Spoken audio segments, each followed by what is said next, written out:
السلام عليكم ورحمة الله وبركاته. ازيكم يا حبايب قلبي؟ عاملين ايه النهارده؟ اللهم صل وسلم وبارك عليك يا حبيبي يا رسول الله. النهارده ان شاء الله هنعمل مع بعضنا اكله سهله وخفيفه جدا.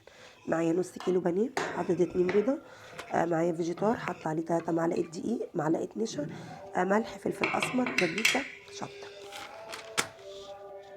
معايا نص كيلو بانيه مغسول في ميه وخل ومتصفي كويس جدا. التتبيله بتاعته بقى ايه؟ واحد بصلايه، طماطميه، حطيتهم في الكبه، نضيف عليهم بقى علبه زبادي، بصل بودر، توم بودر، ملح، فلفل اسمر، وعصره ليمون. وهنضربهم شويه في التبه وبعد كده نتبلهم ونسيبهم في التتبيله شويه. هنا اتصرفي بقى كنت براحتك يا باخد ستي، انا من بقص. البانيه احطه على البيض وبعد كده ايه احطه على الفيجيتار. دي اكله سهله جدا وبسيطه ومش يعني ما فيهاش اي حاجه خالص.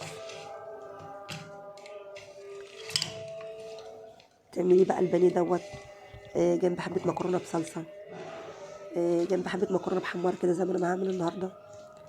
تعملي بقى تحطي في عيش معاهم حبه جرجير وعليهم من فوق كده سلطه طحينه، يخرش على طعمه. جربي بقى البانيه بالطريقه التحفه بتاعتي دي وانسي اي طريقه تانية. مقرمش من بره وطري من جوه.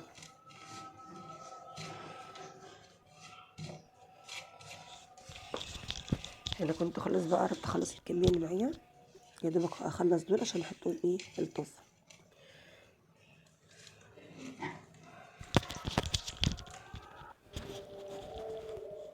محتاجه تعدي تاني. هنا جبت طاسه فيها حبه زيت، حطيتهم على النار، سبتهم يستووا. بعد كده عايزه هرص البانيه بتاعي. هنا حطيت اول قطعه بانيه. هرص البانيه بتاعي عادي.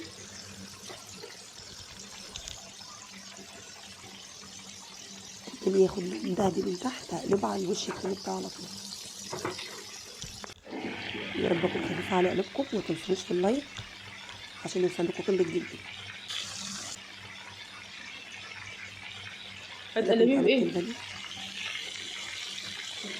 طب ماشي، تعالي ورايا. قلب زيت، قلب زيت كده. نحط اللي كنت جايبه بقى اي مكرونه، حاطه حله فيها حبه زيت وحبه سمنه، وسبتهم يا دوبك يسخنوا. وبعد كده نزلت عليهم نص كيلو مكرونه اهي. نزلت نص كيلو مكرونه، فضلت اقلب فيها شويه كده لغايه ما اتحمروا. كده كنت بوريكم بقى ايه اخر حاجه في البانيه معايا، كنت بحطها في الطاسه. هنا كانت المكرونه بتاعتي خلاص داخله في التحمير. حطيت فيها مكعب مرقه دجاج، اللي عايز يحط يحط، اللي مش عايز يحط الحاجه ترجع لك انت براحتك. معايا بقى ميه مغليه حطها في الكاتل جنبي. هنا كنت بحط المكعب اهو.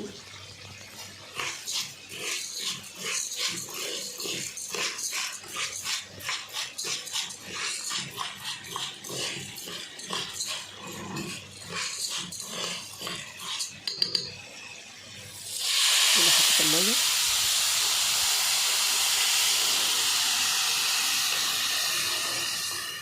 يا رب يا اكون بقدر افكه باي حاجه.